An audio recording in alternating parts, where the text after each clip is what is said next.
तो नमस्ते जी। यदि 2027 में बिहार मैट्रिक फाइनल परीक्षा देने जा रहे हैं तो इस पाठ का सारा ऑब्जेक्टिव याद कर जाइएगा, क्योंकि परीक्षा में यहाँ से बहुत ऑब्जेक्टिव पूछता है। कहिएगा 3 से 4 अंक हर साल इस ऑब्जेक्टिव से आता है। यदि पूरा वीडियो अंत तक देख लेते हैं तो समझिए आपका आज 3 से 4 अंक का हो जाएगा, पक्का हो जाएगा। तो चलिए करते हैं वीडियो को स्टार्ट। इसी में से परीक्षा में आएगा, इसमें से एक भी ऑब्जेक्टिव बाहर नहीं जाने वाला है। तो इसीलिए पूरा अंत तक हमारे साथ जुड़े रहिएगा। यदि 2027 के आप अच्छी तरह से तैयारी करना चाहते हैं ऑब्जेक्टिव और सब्जेक्टिव, तो हमारे चैनल को अवश्य सब्सक्राइब कर लीजिएगा। तो चलिए करते हैं वीडियो को स्टार्ट। आधा अधूरा वीडियो देखना नहीं है ना, तो अभी ही वीडियो छोड़ के चले जाइए। देखना है तो पूरी वीडियो अंत तक देखें। तो देखिए पहिलका क्वेश्चन आपसे क्या कह रहा। पहिलका क्वेश्चन कह रहा है इनमें से कौन रबी फसल है। क्वेश्चन ही बहुत महत्वपूर्ण है और जरूरी है। रबी फसल किसे कहते हैं? वैसा फसल जो वर्षा के दिनों में नहीं उगाया जाता है। तो याद रखिएगा चना बाबू रबी फसल नहीं रबी फसल है। अगला देखिए किस फसल को उजला सोना कहा जाता है। बहुत दमदार और महत्वपूर्ण सवाल। तो याद रखिएगा उजला सोना कपास को कहा जाता है। अगला किस फसल को सुनहरा रेशा कहा जाता है। ये दोनों क्वेश्चन बहुत जरूरी है।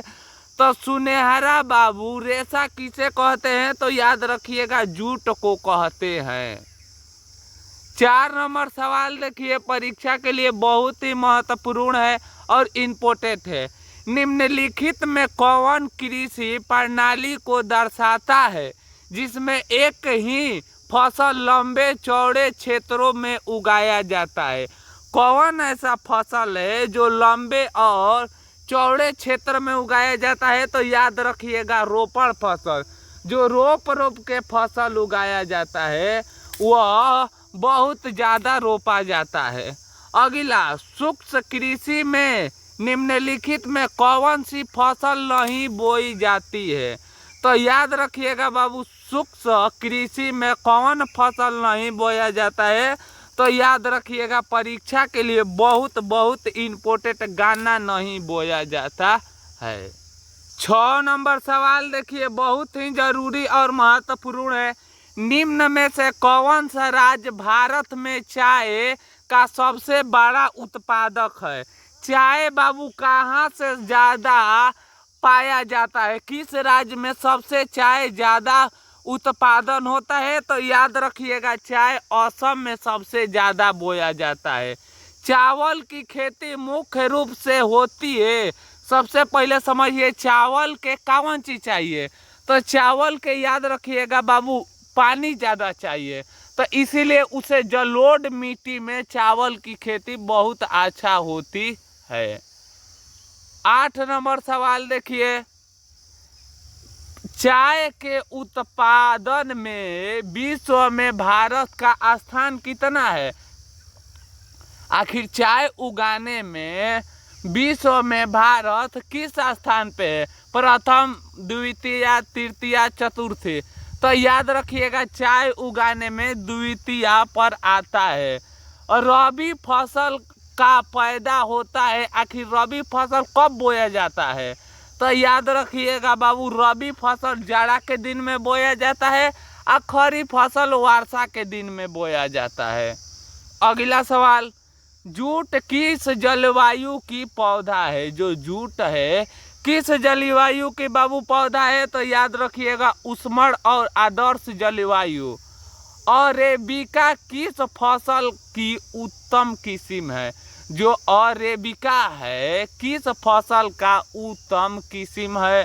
तो बताइए बाबू किस प्रकार के है? तो याद रखिएगा कहावा।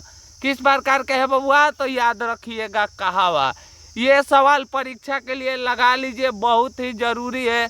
संसार के चावल उत्पादक देश में भारत का स्थान क्या है?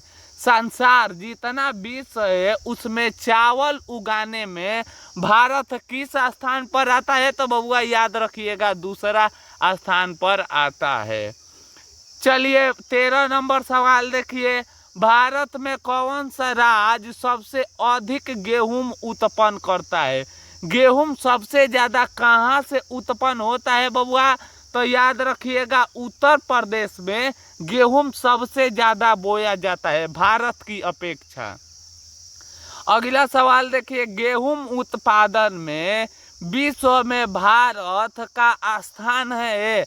आखिर गेहूं उत्पादन भारत कितने स्थान पे है? तो ये भी रखिएगा दूसरा स्थान पे गेहूं भी है और चावल दोनों स्थान पे विश्व में सबसे ज्यादा उगाया जाता है। अगला, भारत का सबसे बड़ा जूट उत्पादक राज्य कौन है? कहाँ से सबसे जूट ज्यादा उत्पन्न होता है बाबू? तो याद रखिएगा बंगाल से, पश्चिम बंगाल से जूट सबसे ज्यादा उत्पादक होता है। अगला, निम्न में से कौन खरीफ फसल है? खरीफ फसल किसे कहते हैं बाबू? तो याद रखिएगा जो वर्षा के दिन में बोया जाता है। रबी फसल किसे कहते हैं? जो ठंडा के दिन में बोया जाता है। तो इनमें से कौन खरीफ फसल है? तो याद रखिएगा चावल एक प्रकार की खरीफ फसल है।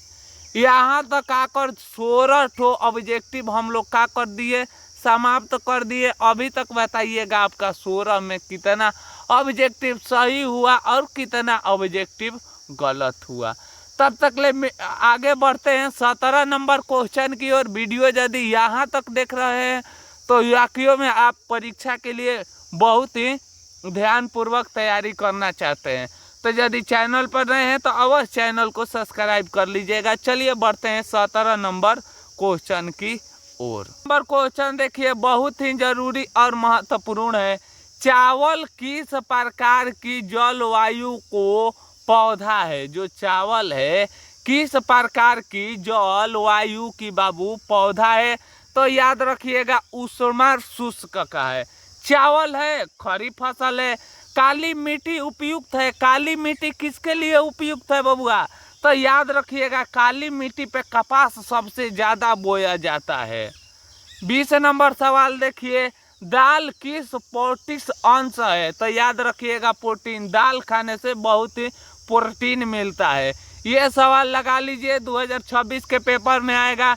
निम्नलिखित में कौन से रबी फसल है? अब रबी फसल किसे कहते हैं? वर्षा के दिन में नहीं बल्कि ठंडा के दिन में बोया जाए। तो ठंडा के दिन में गेहूं बोया जाता है। और रबी फसल कब बोया जाता है बबुआ? तो याद रखिएगा अक्टूबर नवंबर में रबी फसल बोया जाता है।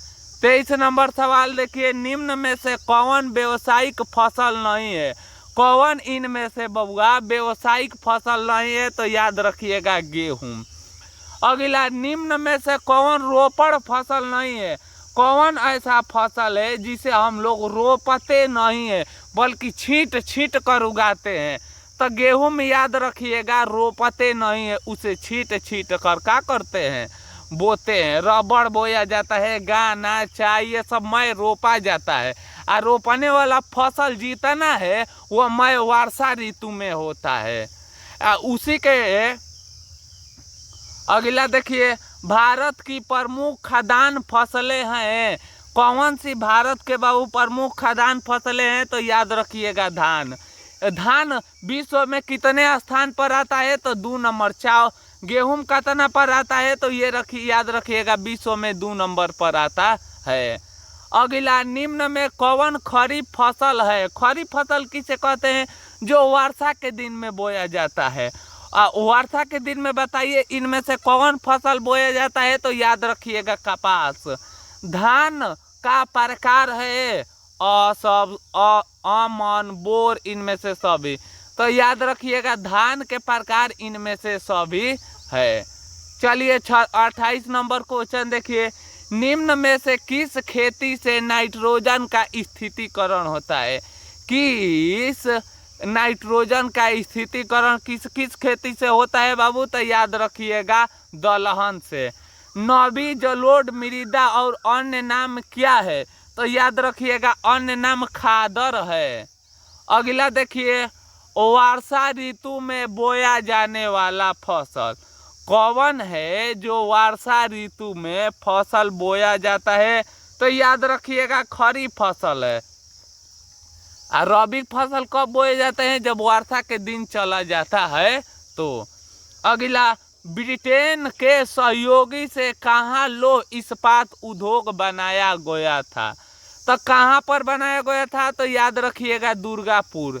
निम्न में से कौन रोपड़ फसल का उदाहरण है? कौन ऐसा फसल है जो रोप के बोया जाता है? तो याद रखिएगा सभी इनमें से फसल को रोप के बोया जाता है। चलिए 33 नंबर क्वेश्चन देखिए, निम्न में से कौन दलहीन फसल वायुमंडल नाइट्रोजन को स्थितीकरण नहीं करता है? तो याद रखिएगा बाबू, परीक्षा के लिए बहुत ही जरूरी और महत्वपूर्ण सवाल है, जायमा नहीं करता है। अगला, निम्न में पुराना जलोढ़ मिट्टी कौन है? ये सवाल बहुत इम्पोर्टेंट है। पुराना जलोढ़ मिट्टी आपसे पूछेगा तो याद रखिएगा बंगरा है। यहाँ तक आकर जो हम लोग का 34 ऑब्जेक्टिव था वो ऑब्जेक्टिव समाप्त हुआ। अवश्य कमेंट में हमें बताइएगा आपका 34 में कितना ऑब्जेक्टिव सही हुआ और कितना ऑब्जेक्टिव गलत हुआ। कमेंट में अवश्य करिएगा, मैं आपका कमेंट देखूंगा। तब तक ले मिलेंगे कौन नई वीडियो के साथ। तब तक ले हंसते रहे, मुस्कुराते रहे। जय हिंद दोस्तों, वंदे मातरम।